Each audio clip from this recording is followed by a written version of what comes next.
Hello and welcome my dear students and parents. आज के इस क्लास में हम लोग क्लास 6 साइंस का एनएसओ का सैंपल पेपर डिस्कस करने वाले हैं और ये बिल्कुल लेटेस्ट पेपर है।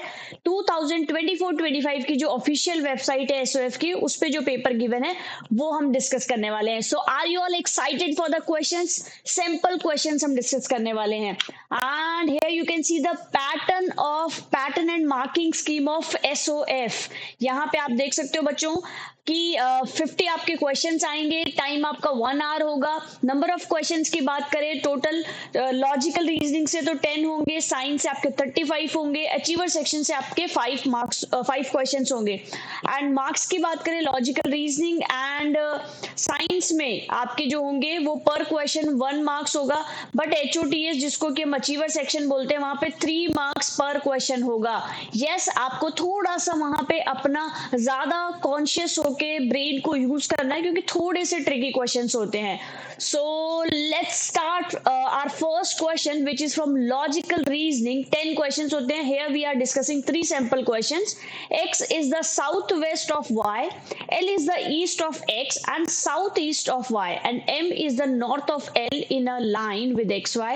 In which direction of y is m located? Simply क्या करना है, सबसे पहले तो हम क्या करेंगे, यहाँ पे डायरेक्शंस बना देंगे। ठीक है, आप सबको पता है ईस्ट वेस्ट नॉर्थ साउथ बनाना, तो सबसे पहले यहाँ पे आपकी क्या हो जाएगी, ईस्ट वेस्ट नॉर्थ साउथ। ठीक है, देन इसके बाद में हमें पता है कि यहाँ इन दोनों के बीच में क्या हो जाएगी, यहाँ इन दोनों के बीच में जो होगी वो हमारी हो जाएगी साउथ वेस्ट। ठीक है, देन उसके बाद में ये आपकी हो जाएगी बच्चों साउथ ईस्ट। ठीक है, देन इसके बाद में ये हो जाएगी आपकी नॉर्थ ईस्ट, देन ये हो जाएगी आपकी नॉर्थ वेस्ट। ठीक है, अब क्या बोला है, क्वेश्चन को बहुत केयरफुली हमें सुनना है, समझना है। देखिए क्वेश्चन में पूछा है x is the south west of y। ठीक है, x जो है, ठीक है, लेट्स से हमने ये अज्यूम किया कि यहाँ पे हमारा क्या था, x है। ये x क्या है, ठीक है, ये x क्या है, south west of y, south west है। ठीक है, ये साउथ वेस्ट ऑफ y है, तो यहाँ पे आपका y है और ये y किस x क्या है, साउथ वेस्ट ऑफ y है। L इज, देन उसके बाद सेकेंड स्टेटमेंट क्या है, L is to the east of x। अब L जो है वो x के क्या होगा, x के आपके ईस्ट में होगा। दैट मीन्स L कहाँ पे होगा, L आपका लेट्स से यहाँ पे हमने कंसिडर कर लिया है। L क्या है आपके किससे नॉर्थ में है, देखो बच्चों इसका नॉर्थ किधर होगा, इस डायरेक्शन में होगा, तो L is east of x and south east of y। अब y के क्या है, साउथ ईस्ट में है। ठीक है, y से क्या है, साउथ ईस्ट में है। Then m is to, third statement है m is to the north of l। ठीक है, अब m जो है वो आपका क्या होगा, north of l। That means north का मतलब ऊपर की डायरेक्शन हो गया, तो m जो होगा वो क्या हो गया है, नॉर्थ ऑफ l। l की नॉर्थ डायरेक्शन कौन सी होगी, ऊपर की तरफ, तो यहाँ पे आपका क्या हो गया बच्चों, m हो गया है। देन नेक्स्ट क्वेश्चन है, नेक्स्ट स्टेटमेंट है north of L in a line with X Y. In a line of X Y मतलब भाई एक्स वाई से आगे, इन अ लाइन मतलब आगे की तरफ। ठीक है, यहाँ पे ये आपकी एक्स वाई है और ये यहाँ से इन लाइन हो रही है। ठीक है, यही स्टेटमेंट क्वेश्चन में बोला है। In which direction of Y, in which direction of Y, हमें पूछा है वाई की डायरेक्शन के बारे में। In which direction of y is m located, नहीं सॉरी, y से किस डायरेक्शन में m लोकेटेड है, m की डायरेक्शन आपसे पूछी है कि y से किस डायरेक्शन में m लोकेटेड है, तो y से किस डायरेक्शन में है, नॉर्थ ईस्ट डायरेक्शन में। यहाँ पे आप देख सकते हो कि y से ये किस डायरेक्शन में है, y से ये नॉर्थ ईस्ट डायरेक्शन में है, y से किस में है, नॉर्थ ईस्ट डायरेक्शन में। So north east is in option number D, so that is why D is the correct answer. Simply आपने क्या करना है बच्चों, जो क्वेश्चन में स्टेटमेंट्स गिवन है उसको 1 बाय 1 आप पढ़ते जाओ और उसको सिंपली सॉल्व करते जाओ, आप आंसर आ जाएगा आपका। Next question, which of the following figures will complete the figure given figure matrix. बहुत आसान क्वेश्चन है। कैसे क्वेश्चंस को अटेम्प्ट करते हैं, सिंपली जैसे ये वाला आपको कंप्लीट गिवन है। ठीक है, तो यहाँ पे देखो सबसे पहले क्या था, आउटर में आपके एक सर्कल था, फिर एक इनर सर्कल है और फिर कुछ इस तरीके से हमें लाइंस गिवन है। नेक्स्ट स्टेप में क्या हो गया, एक यहाँ का जो आउटर सर्कल था वो गायब हो गया है, फिर उसके बाद में नेक्स्ट स्टेप में क्या हुआ, यहाँ पे जो सर्कल था वो गायब हो गया है। सिमिलरली यहाँ पे क्या है, एक आउटर में ट्रायंगल है, तो एक ट्रायंगल गायब हो गया फर्स्ट वाले में, दूसरे वाले में सेकंड ट्रायंगल गायब हो गया।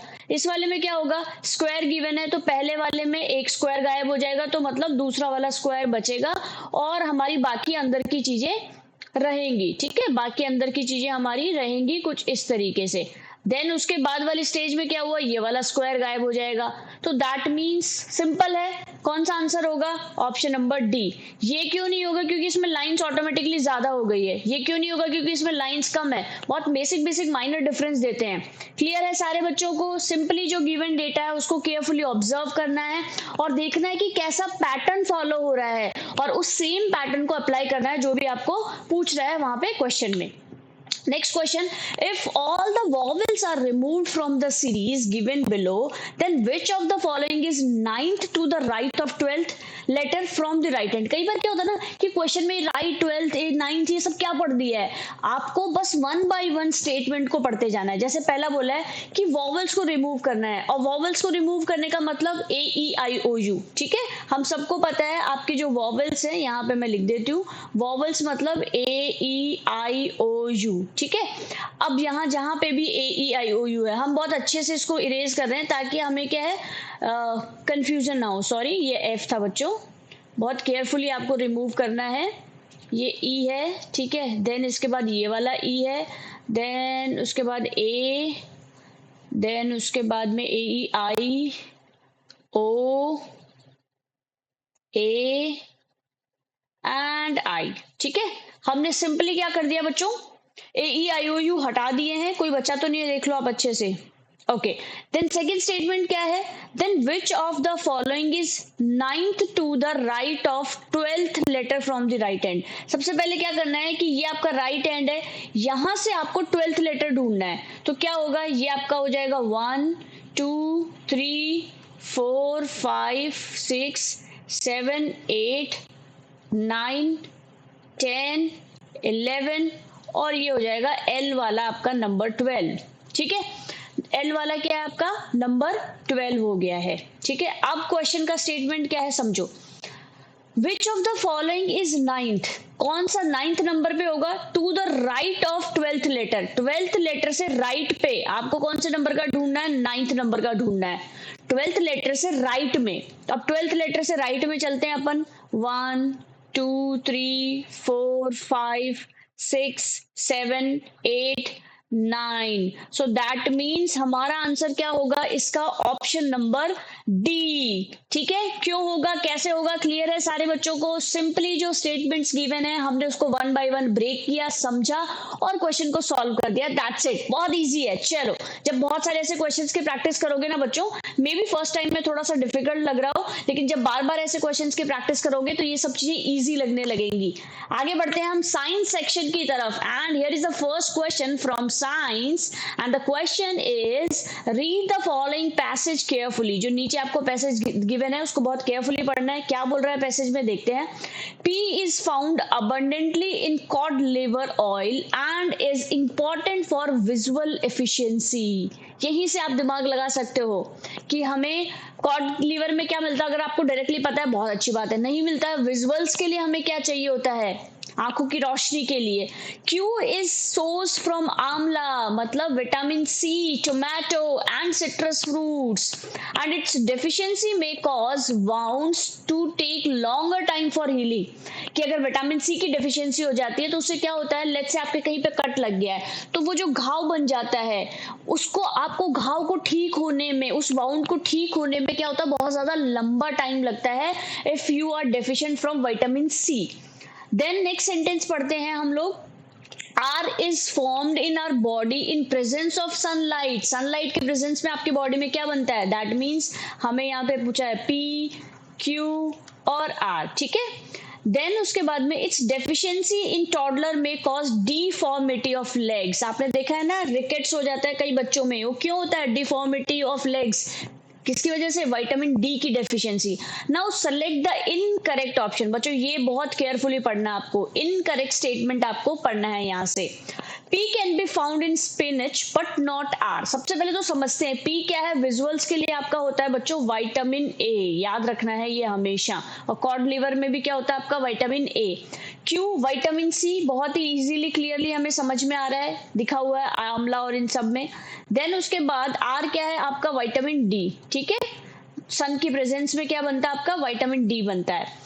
देन इसके बाद P can be found in spinach, बिल्कुल हो सकता है। हरे पत्तेदार सब्जियां जो होती है उसके अंदर भी विटामिन ए होता है, ठीक है, तो ये हो सकता है। बट नॉट आर, ठीक है, बट नॉट आर, लेकिन आर में विटामिन डी मतलब सनलाइट में तो विटामिन ए नहीं होता ना, तो ये सही स्टेटमेंट है, ठीक है, करेक्ट स्टेटमेंट है।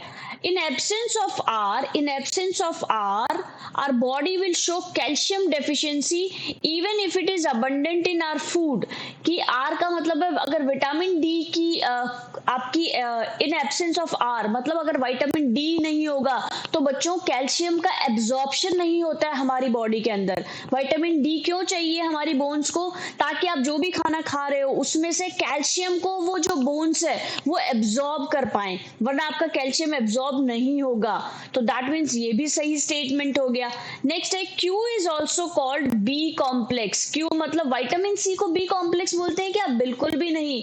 As many of varieties are available, B1 B2 B3 है क्या ये सारी अवेलेबल वेराइटीज? नहीं। तो दैट मीन्स ये आपका इनकरेक्ट स्टेटमेंट है and that is why this is the correct answer for this question. Last statement भी देख लेते हैं।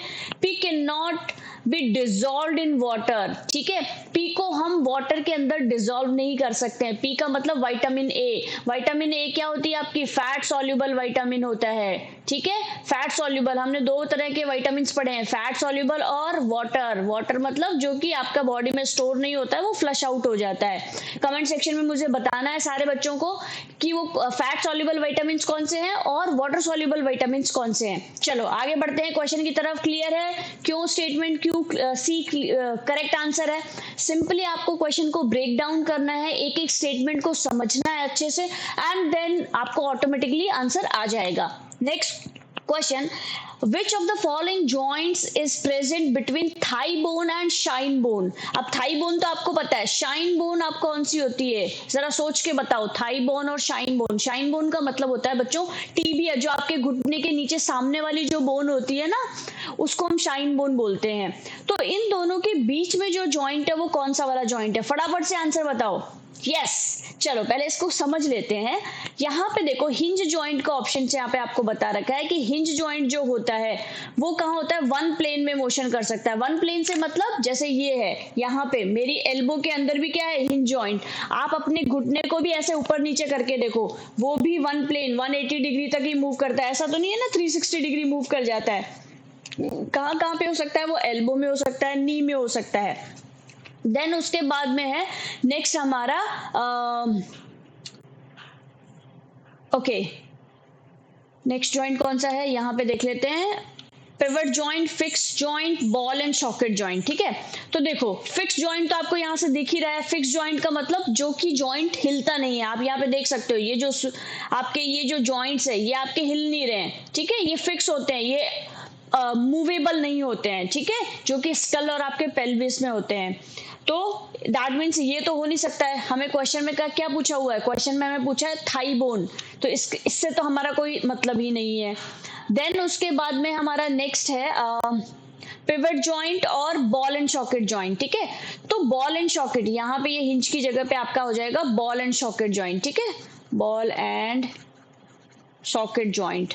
तो बॉल एंड सॉकेट जॉइंट में क्या होगा? A ball shaped surface of one rounded bone, मतलब एक बोन आपके ऐसे राउंडेड होगी और दूसरी बोन इसके ऊपर क्या है इस तरीके से कप में, जैसे अपन कप के अंदर कोई ऐसे आपने क्या रख दिया है सिंपली, जैसे आपने देखा ना मोटार पेसल जिसमें हम अदरक कूटते हैं, ठीक है, तो उसके लेट से नीचे वाला जो पोर्शन है वो तो क्या हो गया आपका बॉल हो गया, और सॉकेट मतलब यहाँ पे ये ऐसे लगा दिया। या फिर इसको सिंपली ऐसे समझ सकते हो, सॉकेट के अंदर हम फिक्स कर देते हैं ना अपने को, जब हम इलेक्ट्रिसिटी से रिलेटेड अपना चार्जर लगाते हैं कुछ करते हैं, तो उसी तरीके से आपका बॉल एंड सॉकेट जो जॉइंट है, rounded bone fits into the cup like depression of the another bone, ठीक है, तो वो उसके अंदर एज इट इज फिक्स हो जाता है। देन उसके बाद में है नेक्स्ट हमारा जो है that is pivot joint. Pivot joint भी आपका क्या होता है, allows bones to rotate around a single axis, कि सिंगल एक्सिस के अराउंड ही आप इस अपनी बोन को रोटेट करवा सकते हो। ये कहाँ पे अवेलेबल होता है आपकी बॉडी में, तो ये आपकी बॉडी में अवेलेबल होता है बच्चों,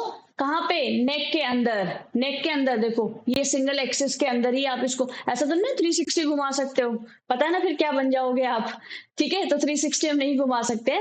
so that means this is the example of pivot joint, ठीक है। बॉल एंड सॉकेट का ball and socket, this is ball and socket जो शोल्डर में होती है, 360 डिग्री मूव करवा सकता है। आप यहाँ पे फील करके देखना, ऐसा लगता है बॉल है पूरी, तो सॉकेट के अंदर आपके शोल्डर वाले पोर्शन के अंदर वो फिक्स हो जाइए। देन हमारा जो आंसर होगा यहाँ पे आप देखो, ये होती है आपकी शाइन बोन, ठीक है, ये आपकी शाइन बोन है। और आपसे क्वेश्चन में पूछा है थाई बोन, तो ये आपकी थाई बोन हो गई है। तो थाई बोन और शाइन बोन, ठीक है, थाई बोन और शाइन बोन के बीच में जो आपका होगा वो कौन सा होगा, वो आपका होगा हिंज जॉइंट। क्लियर है सबको, थाई बोन और शाइन बोन, ठीक है, शाइन बोन को हम टीबिया भी बोलते हैं। So the correct answer for this question is option number A, hinge joint होगा इसका आंसर। नेक्स्ट क्वेश्चन, यहाँ पे ये थाई बोन है, ठीक है, तो थाई और शाइन के बीच में a small compass is placed beside the middle of the bar magnet. ये बार मैग्नेट है, इसके बिसाइड में हमें क्या रखी हुई है, एक यहाँ पे मैग्नेट रखी हुई है, ठीक है।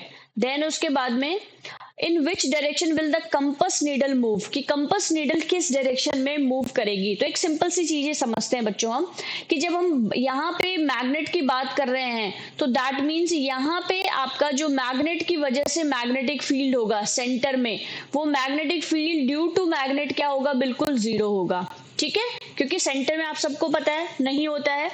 देन हम अगर अर्थ का मैग्नेटिक फील्ड की बात करें, ठीक है, अर्थ के मैग्नेटिक फील्ड की बात करें, तो डेफिनेटली यहाँ पे अर्थ का मैग्नेटिक फील्ड क्या होगा, कुछ होगा, वो मैक्सिमम हम यहाँ पे कंसिडर कर सकते हैं।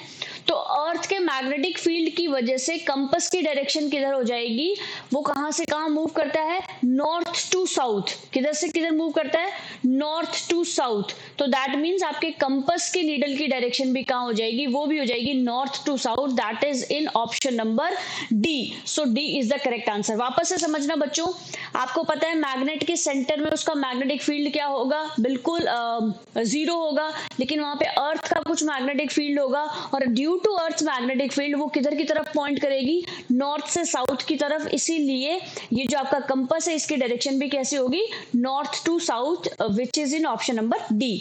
चलो, 3 glasses PQ are having equal amount of water were taken and equal amount of salt was added. Okay, ठीक है, हमारे पास में दो चीजें बोली है अभी तक में, वाटर एंड सॉल्ट। 3 ग्लास है यहाँ पे, 3 ग्लासेस हैं। देन उसके बाद में क्या बोला है, after was added to each of them. After that P was cooled. P को हमने क्या रखा है, ठंडा रखा है। देन उसके बाद में Q was heated. इसको क्या कर दिया हमने, हीट कर दिया है, ठीक है। And R was left undisturbed. इसको मतलब कुछ नहीं किया है, ठीक है, इसमें क्या है, हमने कुछ नहीं किया, ये अनडिस्टर्ब है।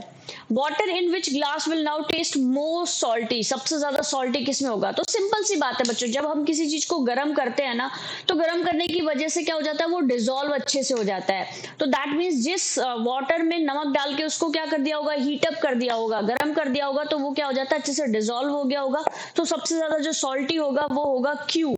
तो that means the correct answer for this question is option number B. जिसमें कुछ नहीं किया है वो तो अच्छे से मिक्स भी नहीं होगा, सॉल्ट नीचे ही रह जाएगा, धीरे धीरे होगा ओवर द टाइम। और जिसको कूल कर दिया है तो उसको तो और ज्यादा टाइम लगेगा डिजोल्व होने में। तभी तो आपने देखा है जब हम लोग नींबू पानी बनाते हैं ना, तो आप देखना, मम्मा को हमेशा ऑब्जर्व करना कि वो ना, अगर लेट से आप ठंडा पानी भी लोगे ना, तो मम्मा क्या करती है, और तो मैं भी खुद भी यही करती हूँ, थोड़ा सा पहले नॉर्मल पानी लिया और उस नॉर्मल पानी में ही पहले हम शुगर को अच्छे से मिक्स कर देते हैं, उसी में अगर सॉल्ट डालना हो तो थोड़ा सा सॉल्ट को मिक्स कर देते हैं। देन उसके बाद में उसमें लेमन जूस और ठंडा पानी मिलाया जाता है। डायरेक्ट ठंडे पानी में अगर आप करते हो ना, तो आपको टाइम ज्यादा लगेगा एज कंपेयर टू नॉर्मल पानी। ये आप अपनी डेली लाइफ में रियल में अप्लाई करके भी देखना। then you'll get the answer. So that means the correct answer for this question is option number Q. बहुत ज़्यादा डिटेल की हमें ज़रूरत नहीं है.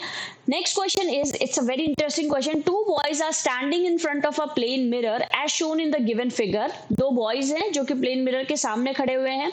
क्या कर रहे हैं? If boy y, ठीक है, ये जो y नंबर वाला boy है walks 5 meter towards boy x. 5 क्या करता है? ये मीटर ट्रैवल करता है, वॉक करता है किधर की तरफ? x की तरफ. Then how far away would boy y appear to be in the mirror to boy x? कि x के comparatively जो boy y है वो कितना दूर appear होगा, कितना दूर दिखाई देगा. तो सिंपल इसको समझते हैं. देखिए यहाँ पे टोटल डिस्टेंस क्या दे रखी है, यहाँ से लेकर के यहाँ तक की 12. अब अगर ये 12 में से 5 आ गया है x की तरफ, तो 12 में से 5 माइनस करेंगे तो हमारे पास क्या बचेगा? 7. दैट मीन्स ये लेट्स से कि आप मान के चलो, थोड़ी देर के लिए हम अज्यूम कर लेते हैं कि ये यहाँ पे आ गया है, ठीक है. और अभी भी इसकी जो डिस्टेंस बची हुई है वो कितनी है? वो 7 मीटर है इन दोनों के बीच की, ठीक है. अब मिरर में आप लोगों को सबको पता है कि लेफ्ट राइट इन्वर्जन हो जाता है, ठीक है. लेफ्ट हैंड राइट दिखता है, राइट हैंड लेफ्ट दिखता है, बट डिस्टेंस हमेशा इक्वल होती है इमेजेस की. कि लेट्स से अगर मैं मिरर से 2 मीटर डिस्टेंस पे यहाँ पे खड़ी हुई हूँ तो मेरी जो इमेज बनेगी मिरर के अंदर वो भी 2 मीटर डिस्टेंस पे ही मुझे दिखेगी. तो सिमिलरली इसकी जो y की इमेज बनेगी यहाँ से, ठीक है, y की जो इमेज बनेगी मिरर के अंदर वो डेफिनेटली कितने पे बनेगी? ठीक है, पहले तो ये जो x की इमेज है वो x की इमेज यहाँ पे लेट्स से 2 मीटर पे बन गई, ठीक है. अब इससे अगेन कितने डिस्टेंस पे है? वो 7 मीटर की डिस्टेंस पे है.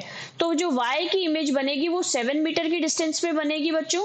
तो 7 + 2 कितना हो जाएगा? 7 + 2 मिरर के अंदर हमारी हो जाएगी 9. अब क्वेश्चन में आपसे पूछा है कि x से कितने डिस्टेंस पे है, ठीक है. यहीं पे ट्रिक आ जाती है बच्चों. क्वेश्चन में आपसे पूछा है कि वो x से कितने डिस्टेंस पे है, तो x तो ऑलरेडी कितना है? 2 मीटर डिस्टेंस पे ऑलरेडी खड़ा हुआ है, ठीक है. x जो है आपका ऑलरेडी 2 मीटर डिस्टेंस पे खड़ा हुआ है और मिरर के अंदर जो आपकी इमेज बन रही है वो बन रही है आपकी बच्चों कितने? 9 मीटर डिस्टेंस पे. क्या ये बात क्लियर हो गई है? देखो मिरर के अंदर जो आपकी इमेज बन रही है वो 9 मीटर डिस्टेंस पे है और हमें क्वेश्चन में पूछा है कि x से कितने मीटर डिस्टेंस पे y की इमेज बनेगी. तो यहाँ पे 9 + 2 हो जाएगा. दैट मीन्स आपकी जो इमेज बनेगी y की, वो y की जो इमेज बनेगी वो 11 मीटर फार फ्रॉम x, ठीक है, x से 11 मीटर डिस्टेंस पे बनेगी. So that is why the correct answer for this question is option number C. Clear हुआ? ये यहाँ पे सिंपल समझना है. 12 में से 5 माइनस किया, 7 आ गया. 7 को जब हम देखेंगे कि उधर इमेज बनेगी तो सिमिलरली x की वही 2 मीटर पे बनेगी. देन x से 7 मीटर पे y की बनेगी. तो 7 + 2, वैसे अगर ओवरऑल मिरर में देखा जाए तो यहाँ पे 9 हो जाएगी. लेकिन क्वेश्चन में हमसे x से पूछा है कि x से कितनी होगी तो उसमें +2 ऐड हो जाएगा. That is answer will be option number C. आगे क्वेश्चन पढ़ते हैं हम लोग. Next question is from achiever section. Study the given classification chart and identify plants P, Q, R and S. Okay, so PQRS हमें plants given है. Stem modifications है for food storage. P जो है वो हम फूड स्टोरेज के लिए use करते हैं. Q जो है वो हम फूड के प्रोटेक्शन के लिए यूज करते हैं. देन उसके बाद R जो है for climbing up support. Climbing up support का मतलब तो आप समझ ही गए होंगे, क्या होंगे? क्लाइंबर्स होंगे. एंड S जो है for storage of water and mucilage. तो जो वाटर के स्टोरेज के लिए हम लोग S को यूज करते हैं. सबसे पहले इनके लिए हमें एटलीस्ट ये पता होना जरूरी है कि आपका जो ये जो प्लांट है वो दिखता कैसा है, ठीक है. जैसे फूड स्टोरेज की बात की हमने, तो डहेलिया के अंदर आपका फूड स्टोरेज होगा क्या? डहेलिया का प्लांट कुछ इस तरीके से दिखता है जो कि ऑप्शन नंबर ए में आपको दिया हुआ है, ठीक है, पी में. दूसरा आपका जमीकंद. जमीकंद आप सभी लोग जानते हो, जमीकंद कुछ इस तरीके के होते हैं, आलू की तरह दिखते हैं, ठीक है, या स्वीट पोटैटो आप मान सकते हो. तो जमीकंद आप देख लो, जमीकंद आपका जो है वो होगा क्या? Yes, there is a possibility कि ये फूड स्टोरेज कहाँ हो रहा है, ये जो प्लांट है ये फूड स्टोरेज के लिए यूज किया जा रहा है. देन है आपका एस्पेरेगस. अब आप देखो ये क्या आपका फूड स्टोरेज के लिए यूज हो रहा है? नहीं, बिल्कुल भी नहीं. यहाँ पे हम इसको फूड स्टोरेज के लिए यूज नहीं कर रहे हैं. देन आइपोमोइया आपका जो है ये देखो क्या हम इसको फूड स्टोरेज के लिए नहीं, ये फ्लावरिंग प्लांट है, तो ये भी आपका आंसर नहीं हो सकता है। तो यहाँ पे थोड़ी पॉसिबिलिटी बनती है कि जमीकंद हो सकता है, बट फिर भी हम पूरा चेक करेंगे। दूसरा है क्यू वाला जो है फॉर प्रोटेक्शन, ठीक है। तो प्रोटेक्शन में क्या है, देखो प्रोटेक्शन की अगर हम बात करें, पहला ऑप्शन क्या है हमारा, बारबेरी, ठीक है। तो बारबेरी कैसा दिखता है, कुछ इस तरीके का दिखता है, ठीक है। देन उसके बाद में नेक्स्ट क्वेश्चन है हमारा, सॉरी नेक्स्ट ऑप्शन है आपका बुगनविलिया, ठीक है। तो बुगनविलिया की आपने सब लोगों ने बेल देखी होगी कि इसकी जो बेल होती है उसपे ना कांटे होते हैं बहुत बड़े बड़े से, मतलब रोज से भी बहुत बड़े कांटे होते हैं, इसके थॉर्न्स होते हैं, ठीक है। देन उसके बाद में यहाँ पे हम देख लेते हैं सिट्रस। सिट्रस मतलब आपका जो, लेट्स से कि आपका ऑरेंज का हम प्लांट यहाँ पे देखते हैं, ठीक है। तो ऑरेंज का आप देखोगे यहाँ पे बच्चों, देखो ये कुछ इस तरीके के होते हैं। तो यहाँ पे कोई ऐसा प्रोटेक्शन वाली थॉर्न्स वाली बात नहीं है। देन उसके बाद में लास्ट ऑप्शन है आपका रोज, ठीक है। और रोज में फिर भी थॉर्न्स होते हैं, तो यहाँ से हमें दो ऑप्शन मिले, एक तो रोज, एक आपका हो गया बुगनविलिया, ठीक है। आगे पढ़ते हैं हम लोग, आगे क्या क्या ऑप्शंस है जो कि हमारे इसको कंप्लीट कर रहे हैं। देन है आपका फॉर क्लाइंबिंग अप सपोर्ट, मतलब कि आपके होंगे क्लाइंबर्स, ठीक है। देन ग्लोरोसिया हम देख लेते हैं यहाँ पे, ग्लोरोसिया वो कैसा दिखने में है। देन ग्लोरोसिया आपका दिखता है कुछ इस तरीके से, ये फ्लावरिंग प्लांट है बच्चों, क्लाइंबर नहीं है। देन उसके बाद में grapevine, yes grapevine मतलब आपके अंगूर की जो बेल होती है, ये डेफिनेटली आपका क्या है, ग्रेप वाइन का। यहाँ पे मैं आपको पिक्चर, ये देखो ये क्या होते हैं, ये क्लाइंबर्स होते हैं, ठीक है। तो ग्रेप वाइन क्या है आपका, एक क्लाइंबर है। चलो आगे बढ़ते हैं, देखते हैं ग्रेप वाइन हमारे ऑप्शन में है, ओके ग्रेप वाइन हमारे ऑप्शन में है। देन पी भी आपका क्लाइंबर होता है, ठीक है, बट पी तो वैसे फर्स्ट सेकंड के अकॉर्डिंग नहीं है। देन है लास्ट आपका नेस्ट्रोटियम, ठीक है। नेस्ट्रोटियम यहाँ पे आप देख लो, नेस्ट्रोटियम यहाँ पे कुछ इस तरीके से है, ये क्रीपर है बच्चों, ठीक है। ये क्रीप हो रहा है, ये ग्राउंड पे क्रीप हो रहा है। दैट मीन्स यहाँ के अकॉर्डिंग हमारा जो आंसर होगा वो क्या होगा, ग्रेप वाइन। तो अभी तक हमारे पास ऑप्शन जो है वो सही आते हुए दिख रहे हैं।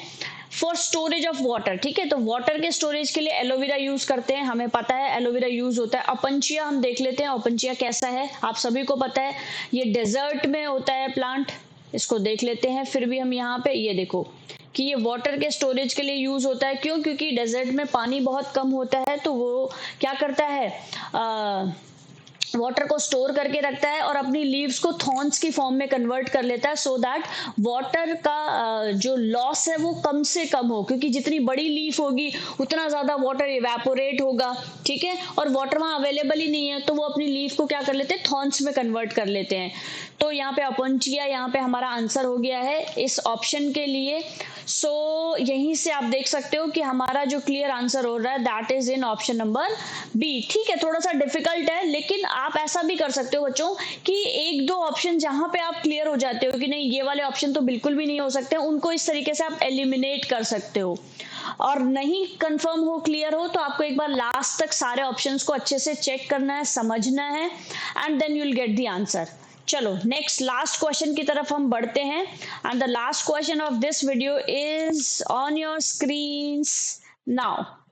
अ balloon attach to a hollow glass tube, ठीक है, एक होलो ग्लास ट्यूब है ये, इस पे यहाँ पे ये बलून लगा हुआ है, was submerged in a container of water as shown here. Rohan placed his mouth over the open end of the glass tube and blew air into it। भाई रोहन ने क्या किया, यहां से एक अपने माउथ के थ्रू यहाँ पे क्या कर दिया है, हवा भरी है, ठीक है। He observe that water level in the container rose, की वाटर का जो लेवल है वो रोज मतलब ऊपर आ गया, राइज हो गया है। दिस एक्सपेरिमेंट टेल्स अस, क्या बताता है ये experiment, air has mass, air occupies space, air has a definite volume, air can be compressed। और फिर यहां से आपके ऑप्शन स्टार्ट हो जाते हैं। देखो बच्चों इस सिचुएशन के अकॉर्डिंग क्या बन रहा है वो आपको चेक करना है। मे बी जो सारे ऑप्शंस गिवन हो वो एयर की प्रॉपर्टीज हो, but as per the given situation हमारी कौन सी प्रॉपर्टी फुलफिल कर रही है वो हमें यहाँ पे समझना है। चलो समझते हैं। Air has mass, definitely air के पास में मास होता है, और मास जैसे ही हवा अंदर गई उस बलून के अंदर, बलून की शेप क्या हो गई, थोड़ी सी बढ़ गई, और बढ़ने की वजह से उसने वाटर को डिस्प्लेस कर दिया, और उसकी वजह से आपका जो कंटेनर का वाटर है वो थोड़ा सा ऊपर हो गया, राइज अप हो गया, ठीक है। तो दैट मीन्स ये तो करेक्ट स्टेटमेंट है। सेकंड है आपका ऑप्शन में एयर ऑक्यूपाइज स्पेस, ठीक है, एयर ऑक्यूपाइज स्पेस, यस।